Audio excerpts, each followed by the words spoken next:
Hola, buen día. Mi nombre es Manuel Solano, soy hematólogo y tengo entrenamiento en trasplante de progenitores hematopoyéticos, mejor conocido como trasplante de médula ósea. Y bueno, vamos a empezar a hablar de las enfermedades hematológicas o hemato-oncológicas que nosotros tratamos por nuestra especialidad. Los cánceres, o el cáncer en general, se puede dividir en tumores sólidos y lo que le llamamos tumores líquidos o hematológicos, ¿sí? Los tumores sólidos son todos los que nosotros ya conocemos: cáncer de mama, cáncer de colon, cáncer de páncreas, cáncer de pulmón, que es un tumor como tal, una bola. Y los tumores líquidos son los que vienen de las células de la sangre: leucemias, linfomas, mielomas, que muchas veces no hay una bola o un tumor como tal, y sin embargo sí hay un cáncer. Entonces los hematólogos tratamos el rubro hemato-oncológico, o sea, los problemas de cáncer de la sangre. Y en forma principal se dividen en leucemias, linfomas y mieloma. Es algo muy general. Lo vamos a poner aquí: leucemias, linfomas y mieloma. Como les comento, es algo muy general. De cada uno de estos se desprenden una cantidad importante de otras enfermedades o unos subtipos de enfermedades hemato-oncológicas. Y algo que quiero exponer en este momento es el paciente que requiere un trasplante de médula ósea. ¿Cuándo es que se requiere ese trasplante y quién lo requiere? Y vamos a explicar cuáles son las variedades principales de este tipo de terapia. El nombre correcto del trasplante de médula ósea se llama trasplante de progenitores hematopoyéticos. Todo el mundo lo conoce como trasplante de médula ósea. Nosotros lo abreviamos como TMO, ¿sí? Trasplante de médula ósea, que la principal división es relacionado a de dónde se obtiene la médula ósea o los progenitores hematopoyéticos. Si es autólogo o alogénico, ¿sí? Autólogo quiere decir que el paciente que tiene la enfermedad hematológica es el mismo que se autodona médula ósea o progenitores hematopoyéticos para llevar a cabo el trasplante. Y en el alogénico tenemos que una persona distinta al paciente, lo más común es hermanos, le dona médula ósea o progenitores hematopoyéticos al paciente que tiene la enfermedad hematológica, ¿sí? Entonces, estas son las dos vertientes principales de trasplante de médula ósea. En el tema de alogénico podemos manejar de dónde vienen las células. Puede ser de hermano 100% compatible,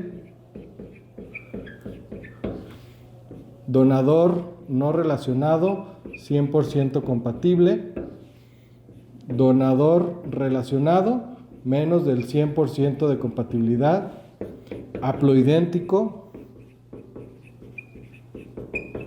Generalmente estos son haploidénticos, es que comparten el 50% de la compatibilidad, y lo habitual es que sea que el papá le dona al hijo o que el hijo le dona al papá, ¿ok?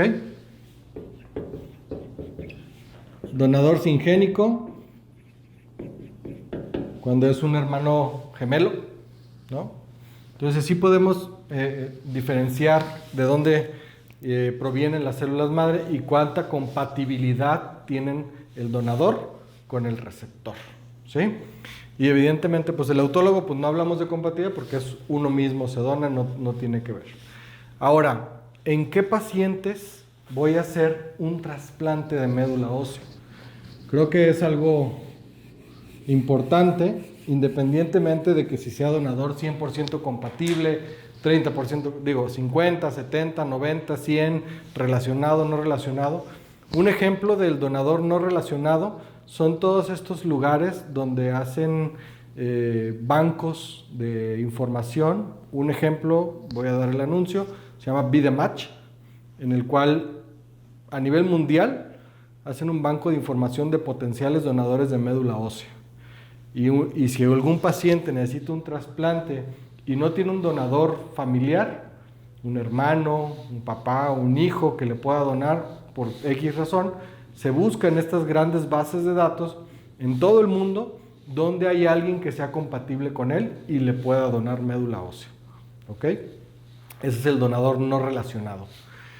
Y bueno, hablando de las enfermedades oncohematológicas, mieloma, leucemia, linfoma, nosotros algunas tienen indicación de trasplante alogénico y algunas tienen indicación de trasplante autólogo. ¿Sí? Por ejemplo, la causa número 1 a nivel mundial de trasplante autólogo son pacientes con mieloma múltiple.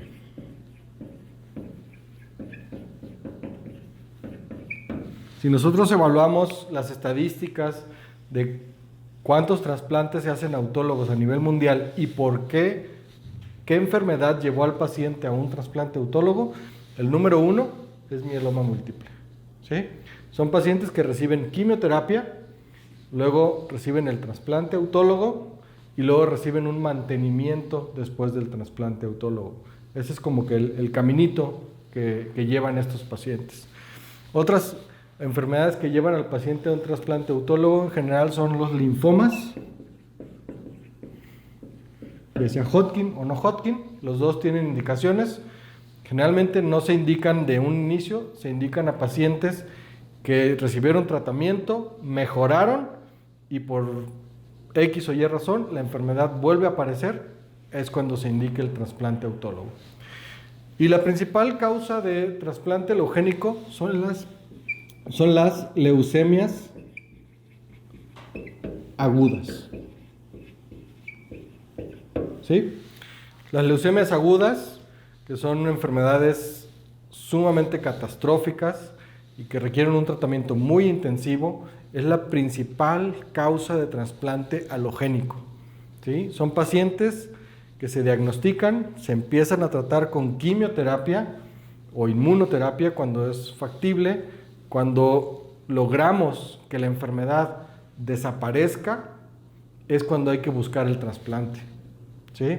Ya sea en primera remisión, en algunos casos, segunda remisión, la mayoría de los pacientes. Primera remisión es que el paciente se trató y desapareció la enfermedad. Segunda remisión es el paciente se trató, entró en remisión y recayó de la enfermedad y con el segundo tratamiento vuelve a entrar en remisión. Esa es una segunda remisión. Entonces, prácticamente todos los pacientes en una segunda remisión son candidatos a trasplante alogénico. Y algunas variedades de leucemia y algunos pacientes muy particulares son candidatos a trasplante en primera remisión. En caso de que tengas algún familiar, algún conocido o tú mismo algún tipo de problema oncológico y desees mayor información o que tu caso sea evaluado por nuestro grupo, te invitamos a que nos compartas la información por medio de la Consejería Oncológica Total de ION en nuestros correos y nuestros teléfonos. Te invitamos a que nos sigas acompañando en nuestras charlas sobre oncología en nuestros canales de YouTube, Facebook, Twitter e Instagram.